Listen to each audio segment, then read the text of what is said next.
I could have you killed for this, Prince James said with one hand on his sword. He was glaring at Ellie, who had just barged into the ceremony where he was about to take a royal mistress.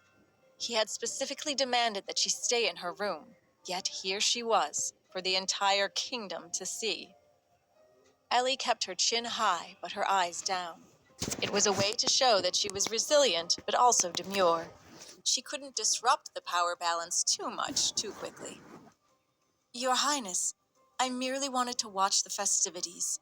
Surely you will not take that away from me, she said in the sweetest voice she could muster. James took an angry step forward, but was held back by Lady Nerissa Rawson, his royal mistress-to-be. She shook her head ever so slightly. Just let her have it. James took a deep breath, nodded, and then opened his arms. Of course, my wife is welcome to any ceremony of mine, he said, and added in a growl, as long as she keeps her nose out of it. The prince turned back to the bishop as Ellie savored her victory. The prince wanted to upstage Ellie by giving Nerissa a grander celebration than their own wedding. He also wanted her to stay in her room, out of sight and forgotten. But Ellie wasn't going to let herself fade away into the background. If she didn't want to lose her standing in court, she had to attend this ceremony. Ellie was used to being trampled upon as a nurse. She never had any power. But as a princess, she could play politics until she made it to a place where nobody could touch her again. Queen. Ellie glanced around, found Florence in the crowd, and gave her a knowing nod. She had a plan and wanted Florence to be ready for it. The prince stood on a platform, while Nerissa stood in a corner surrounded by her fiercely loyal family, including her two brothers and her father, who was in the king's council. Nerissa was in a white dress with a shimmering veil that showed off her beauty. The bishop droned on for a bit, then nodded. Before continuing the ceremony, His Royal Highness will now say some words he has prepared. The court sharpened their attention as the prince cleared his throat. As many of you know, my father died when I was very little. My father, the late King George, passed the throne to his own brother instead of me, his legitimate son. For the longest time, I didn't understand why. But recently, I have realized that my father might have seen greatness in me. He realized my talents would have been wasted sitting on a throne when I was needed out there, on the battlefield. I was called a military genius by the time I was 15 and had already won countless battles. So I think my father's decision ended up being right, at least, for the time being. The prince winked at the crowd. His friends and courtiers all applauded enthusiastically. Hear, hear! I first laid eyes on Lady Nerissa Rawson at a ball when I was 16. I had just returned from an impossible battle, and her beauty struck me like a lightning bolt.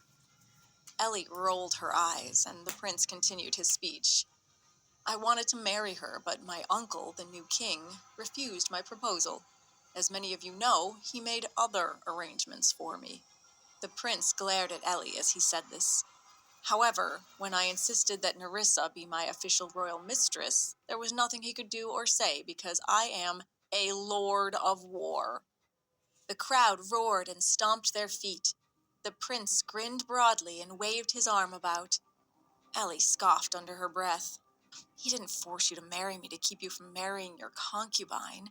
He forced you to marry me because he wanted me to spy on you. All of this was true. Ellie remembered meeting with the king and her own father, who was the advisor to the king, right before her wedding. They told her that they were forcing the prince to marry her so that she could keep an eye on him. But now, Ellie was going to change the game.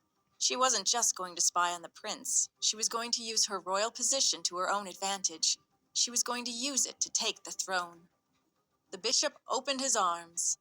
If anyone has any reason to object to this union, come forth now. The prince tapped his foot impatiently. Nobody is going to say anything. Let's move along.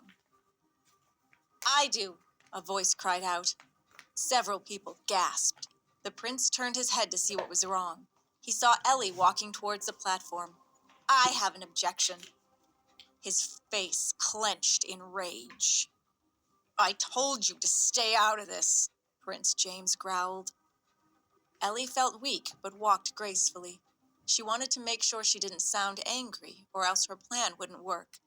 She needed to get the people of the kingdom on her side. I just have a small concern, Your Highness. Forgive me.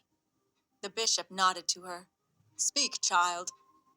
Forgive me if I am wrong. I had quite a bit of a fall yesterday, but doesn't the land of Reeve have certain customs for royal mistresses? Doesn't the mistress have to offer a toast to the princess and get her approval to officially join the house?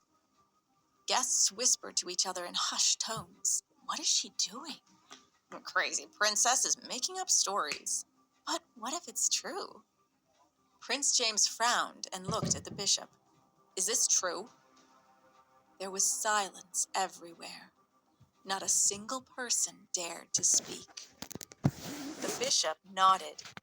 Actually, yes, the princess is right. Loud murmurs broke the silence. Everyone was shocked. The prince didn't want Nerissa to be alone with Princess Eleanor, but if he didn't allow it, Nerissa would never be recognized as his royal mistress, like he wanted her to be. Nerissa's jaw clenched when she heard the words mistress. The princess had played her game and played it well. This was a long-standing tradition. The prince had tried to skip over it, hoping that the subjects of this kingdom would come to think of Nerissa as more of a princess than Eleanor. But Eleanor apparently wasn't going to let that happen. Nerissa caught Prince James's eyes. They were backed into a corner. We should do as is customary, Your Grace. Ellie grinned. Everything was working out just as she had planned. Prince James clenched his jaw. All right, we'll do it. After this ceremony is over, Lady Rawson will present the princess with wine, and the princess will officially welcome Lady Rawson to my house. James turned back to the bishop. Now, let's get on with this. But Ellie smiled slyly. She wasn't done yet. Actually, there's another thing. Prince James turned back, exasperated. Now what? A princess wears white, but a royal mistress wears yellow. Prince James scowled. Well, we don't have a yellow dress. We certainly wouldn't ask all of these people who have traveled long and far to wait for hours or even days while we find another dress. We'll just have to move forward with the white dress. They won't have to wait, Ellie replied, turning to Nerissa. I have asked Florence to prepare a yellow dress for you. What? Nerissa said. She was not expecting this. She had always imagined this ceremony in her lavish white dress. After all, that's how people would start associating her with power. Tears welled in her eyes. Prince James rushed to her rescue. That's enough, Princess Eleanor. You got your toast. This is too much. Ellie was relaxed. She didn't show even the slightest hint of intimidation. She was no stranger to staying calm in the face of extreme stress. Back when she was a nurse, she had spent many nights in a high-volume emergency department with a dying patient in every bed and difficult doctors breathing down her neck. This was a cakewalk in comparison. Your Grace, I'm not trying to make things difficult for Lady Nerissa. These are just the rules of House Reeve, and I am merely following centuries-old rituals. Does Your Highness want to violate the traditions of your own house? The crowd broke into murmurs again. House rules were strict, and etiquette should always be followed. If Prince James didn't agree, he would surely lose some supporters. I know the prince doesn't care about rules, but this is important, a nobleman said. The prince grit his teeth. The princess had not just become more confident overnight, but she was also becoming more strong-willed and tactical.